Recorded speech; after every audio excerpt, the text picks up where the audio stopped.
Hello everyone, and welcome back to another video. Now, you can probably tell that two things actually. You can probably tell that one is my voice does not sound like my usual self. And right now I'm trying to recover from a cold that I have. So I do apologize in advance for my voice. Second, this video is definitely not what I'm used to doing. As you can see here, I'm using the Ghrazi Rapier. Just from using it for the 2 hours that I've used it. And I've had it for about a couple days now, but for using it for the 2 hours on Slayer tasks, I really don't think this weapon is really worth its price right now from my experience. Now, some of the examples I'm going to be giving are not my own ideas.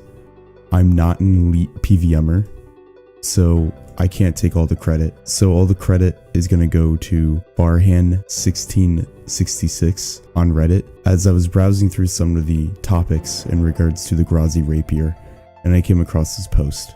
Guys, once the Dragon Lance comes out from the Kebos Lowlands, this weapon isn't going to sustain its price at all. In just my own personal experience, and not going by what Farhan has to say, from my own personal experience, this weapon, it's really nice. As in, the animation is smooth, it's powerful. I'm a fanatic about rapiers.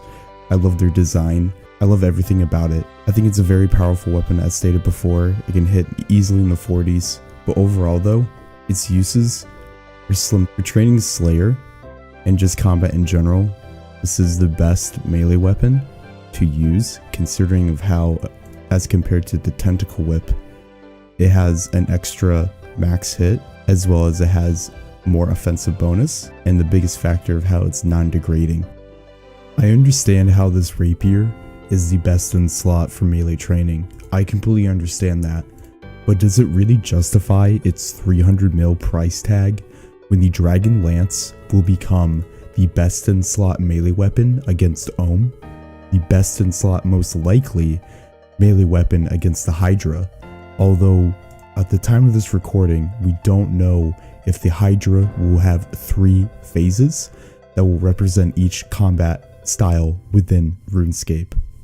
As well as, this rapier will not be efficient anymore compared to the Dragon Lance for rune dragons or dragons in general. Overall, the rapier's benefits once the Dragon Lance is released are just vanguards in the Chambers of Xeric, melee training, as well as with Cerberus if you have a spectral shield and you don't have a scythe.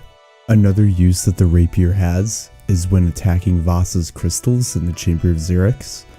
Then again, max efficiency teams don't really use hostas. They declaw the crystal in order to get it down. So would a rapier make any much of a difference for a max efficiency team? As of right now, probably not, or the differences are very minimal, resulting in not really a huge use for the rapier to be used in the Chambers of Xeric. The following reasons I just gave you are not my own. Those go to Farhan, and honestly they really do make sense. This weapon is the best stab weapon as of right now, but considering how the Dragon Lance's sole purpose is to eliminate and demolish dragons, what makes this weapon superior than that? As an efficiency standpoint, the Ghrazi Rapier will be superior when just training basic combat as stated before, as well as Slayer, but its hefty price tag will not justify this use. How much XP does this increase it by? I don't know. Overall though, I will say this, it's a fantastic weapon. I really do love the look of it. I love it a lot. Like, that animation is just so smooth. I'm the type of person that loves animations in games, whether it be a gun reload or a simple attack style such as this. But I can't justify a 300 mil price tag. I think this video is going to provide some insight for people. And if you want to have a discussion, feel free to say something in the comment section below. I'm just going to use my best game knowledge that I can, because I don't know that much in regards to PVM. I can't give you a DPS calculator, but I'll be willing to talk with you and provide my insight on this weapon. Anyways guys, that's the end of this quick video. I just wanted to get my thoughts out there, and I really hope that this weapon can go anywhere around to like 100 to 150 mil in its price range. and then I'd actually use this as a full-time melee training machine in its current state, knowing of how it's going to be reduced in regards to the amount of uses that it can use. I just can't justify it.